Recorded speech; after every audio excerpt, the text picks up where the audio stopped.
Halo, Assalamualaikum. Kembali lagi di Matkin Privat. Oke, kali ini kakak akan membahas penilaian harian kimia ya, kelas 12 semester 1. Saya ambil dari buku Intan Pariwara. Oke, semuanya merapat ya, Dik ya. Kita belajar bersama-sama. Jangan lupa sebelumnya subscribe Matkin Privat dan Lestari Channel. Oke, kita mulai aja ya. Nomor 1, di antara reaksi berikut yang merupakan reaksi konporposionasi. Apa itu reaksi konporposionasi? Reaksi konporposionasi adalah suatu reaksi redoks ya, di mana nanti hasil oksidasi dan hasil reduksinya adalah zat yang sama. Oke, tetapi reduktor dan oksidatornya adalah zat yang berbeda. Inilah konporposionasi. Paham ya, Dik ya? Begitu guys.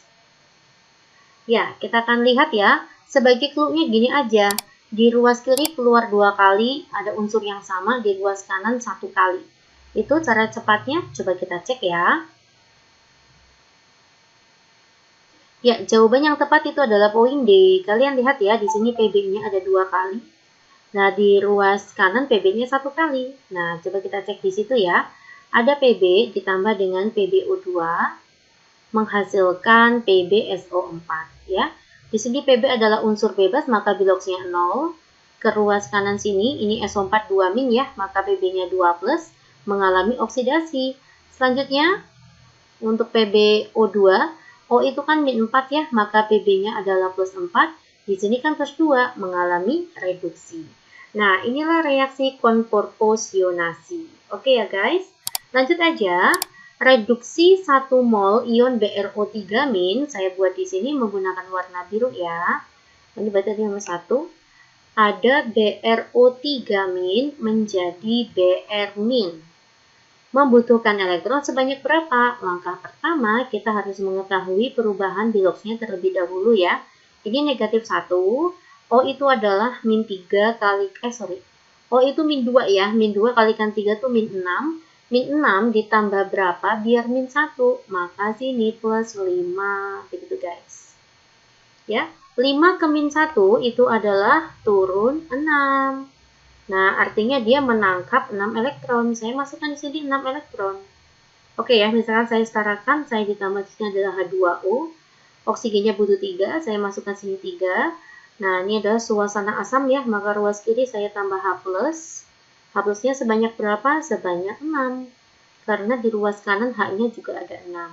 Saya masukkan sini, H-nya ada 6. Begitu guys.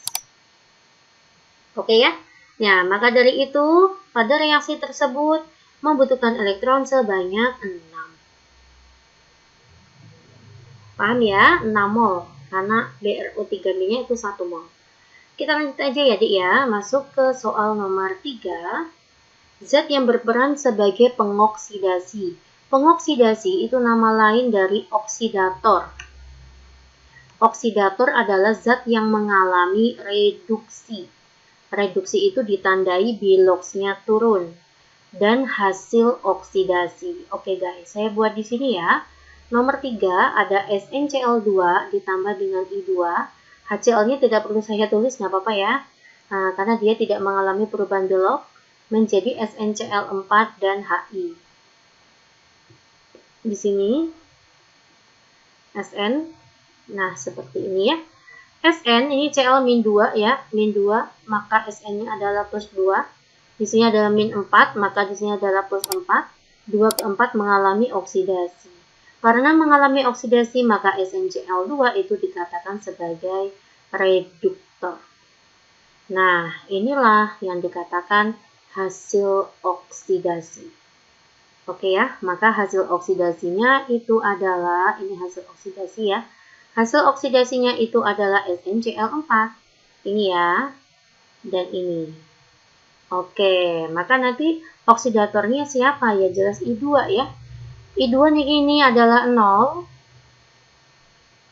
Bilox I2 itu adalah 0. Di sini H itu adalah +1, maka I-nya adalah -1. 0 ke -1 mengalami reduksi. Zat yang mengalami reduksi disebut oksidator. Begitu guys. Oksidatornya atau pengoksidasinya itu adalah I2. Jawabannya adalah D. kita masuk ya ke soal nomor 4. Saya tuliskan di sini.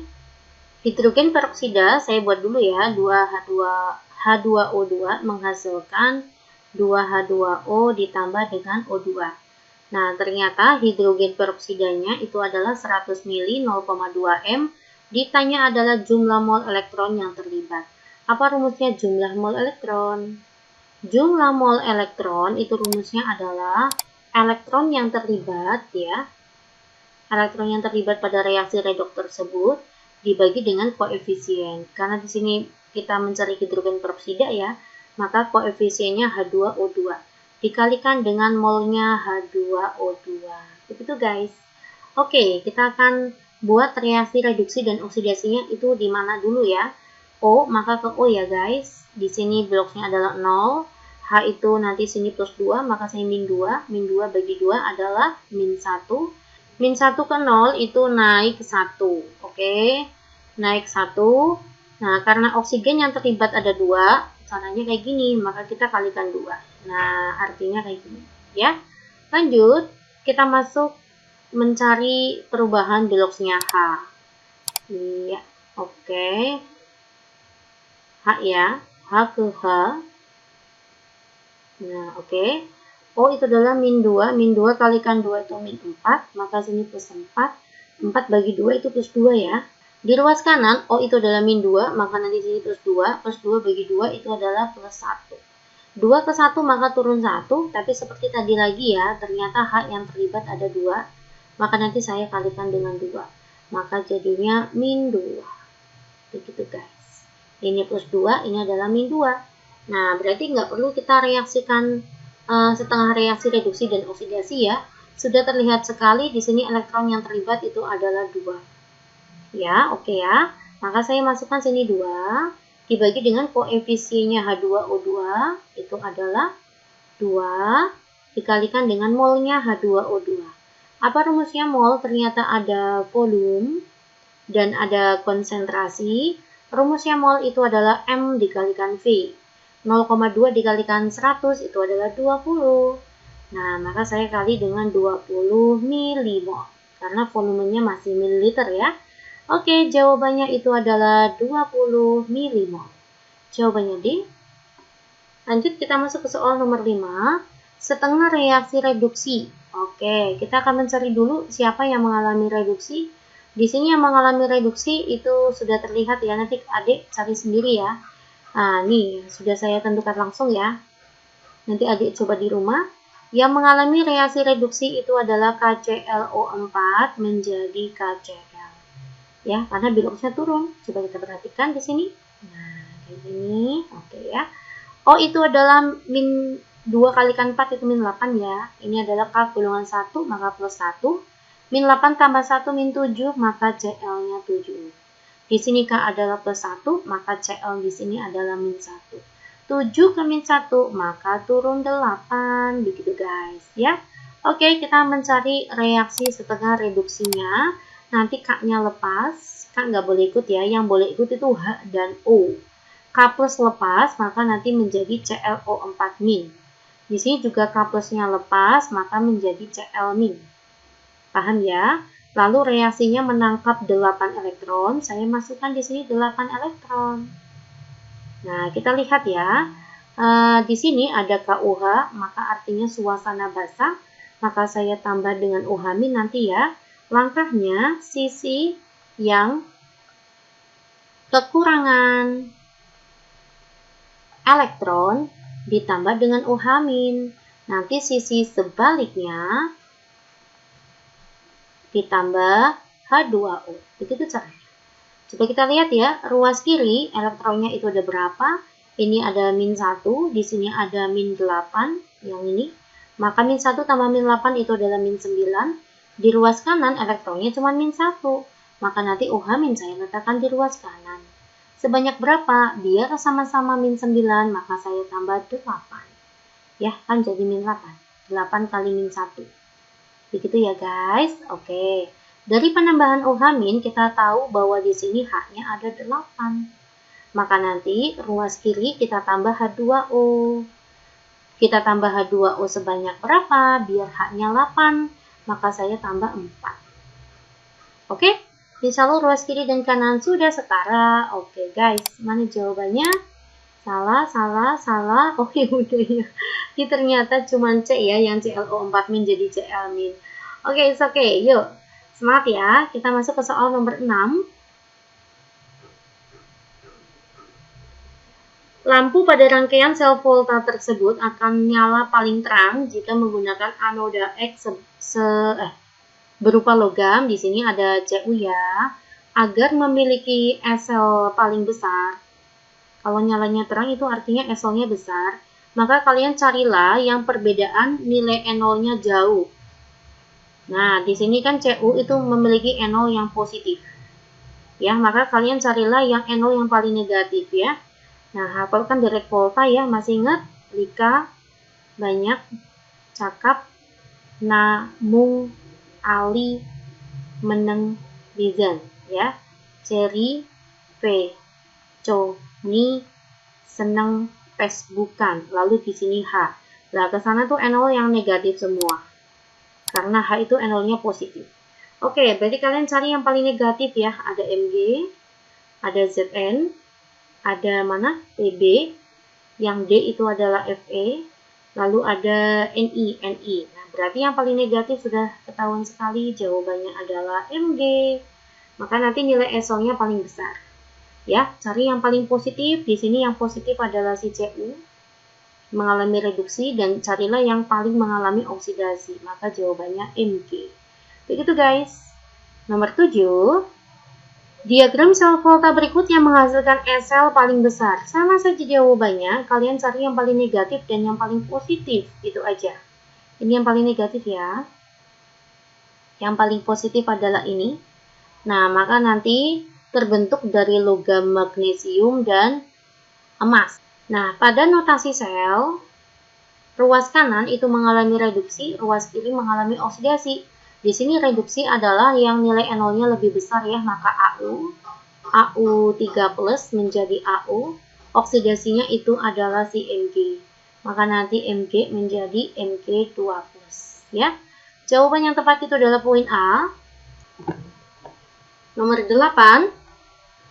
Diketahui data potensial elektroda. Ya, jika ada soal seperti ini ya, ini cara membacanya N0-nya Cu ya, Dek. Jadi nggak usah dibolak-balik. N0-nya Cu itu adalah plus 0,34 volt. Nah, ini berarti cara membacanya tuh N0-nya si PT. N0-nya PT adalah plus 1,2 volt. Begitu guys. Oke ya. Nah, dari sini kita bisa membaca mana yang lebih besar. Yang lebih besar itu adalah platina. Karena platina N0-nya lebih besar, maka platina mengalami reduksi. Nah, N0 yang lebih kecil mengalami oksidasi. Reduksi ada di katoda, begitu ya guys. Sedangkan oksidasi nanti berada di anoda. Di dalam volta berlaku kepan, katoda positif, anoda negatif. Begitu guys, ya. Oke, A, apakah logam PT mudah mengendap daripada logam Cu? Kita akan buat di sini ya. Reaksi katoda dan anoda. Yang mengalami katoda adalah platina ya, maka nanti reaksinya platina, biloxnya turun ya, platina PT2+ menjadi PT. Nah, ini artinya endapan ini. Betul sekali, di katoda itu terdapat endapan platina. Ya, jadi jawabannya adalah A. Ya, nanti di anoda itu reaksinya Cu menjadi Cu2+. Di sini ada 2E. Artinya nanti Cu-nya larut. Nah, aqueous gitu ya. Oke, poin B. Apakah logam Cu lebih mudah mengalami reduksi? Tidak, yang mengalami reduksi di sini adalah platina. Next, nomor poin C ya.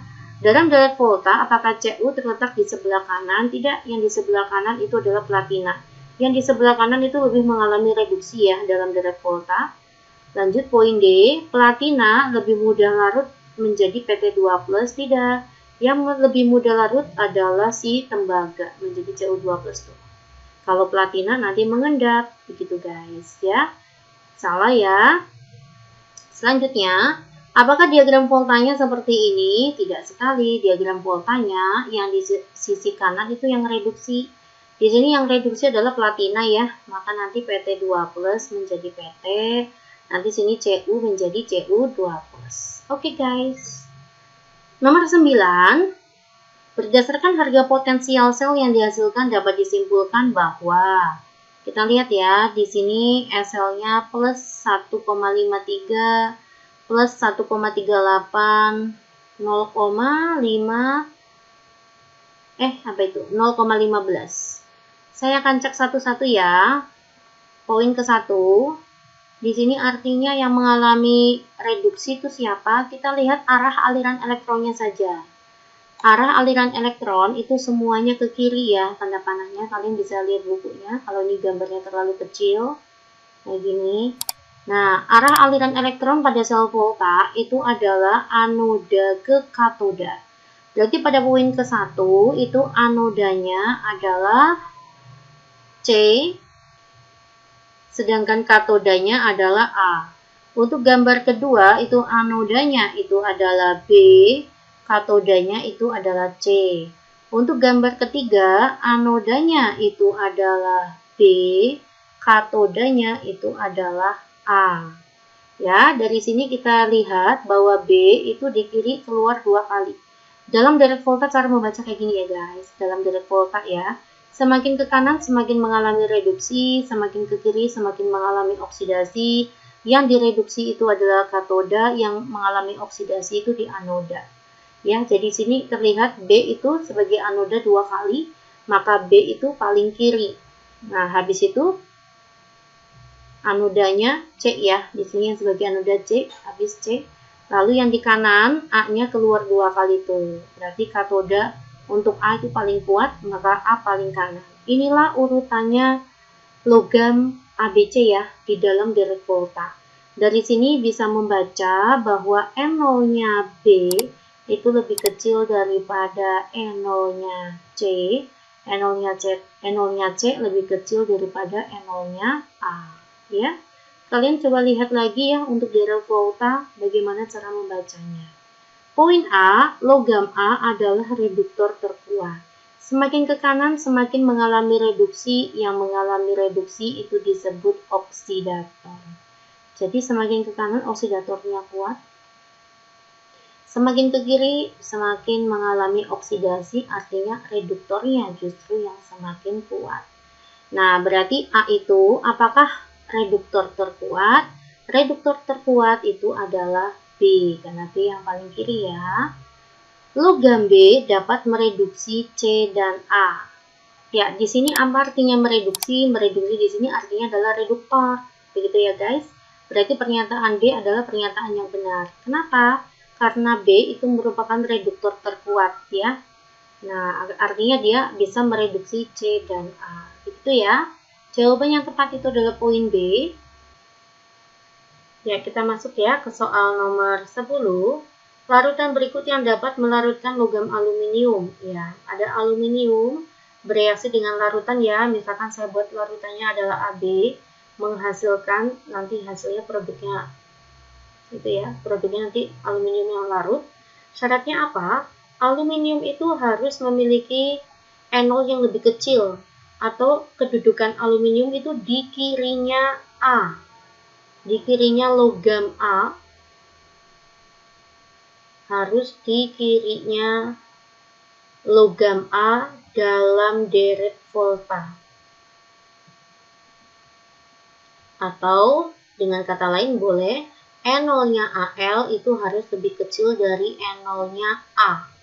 Begitu guys. Oke, maka saya akan tulis dulu direct voltanya. Masih ingat ya, Lika banyak cakap, namun Ali meneng pisan. Cherry Veconi seneng Facebookan, dan seterusnya ya. Kita lihat udah ketemu ada aluminium di sini. Aluminium. Nah, berarti aluminium bisa larut di mana, Mbak? Kita cari logam A, maka harus yang di kanannya si AL. Kan syaratnya kan aluminium harus larut, harus di kirinya si logam A ya. Berarti kita cari yang kedudukan aluminiumnya di kirinya logam A. Nah, kita lihat ya. Untuk larutan yang pertama itu Ca, K, Zn, Na, Bi. Nah, untuk Ca, ini kedudukan Ca di sini, maka tidak bisa larut ya, karena Al itu di kanannya larutan mengandung Ca, wajib di kirinya. Ini ada K, K juga salah karena larutan tersebut mengandung logam yang berada di kirinya Al, yang harus di kirinya itu justru si aluminium. Zn, ini Zn betul sekali ya, ada Na, ada Ba. Jadi yang paling tepat adalah larutan yang mengandung Zn. Karena larutannya nanti yang mengandung Zn, artinya aluminiumnya di kirinya Zn. Nanti bisa larut. Oke, saya bahas 10 soal terlebih dahulu untuk nomor 11 sampai dengan soal nomor 20. Kita lanjut di part kedua ya. Simak terus Makin Privat. Assalamualaikum.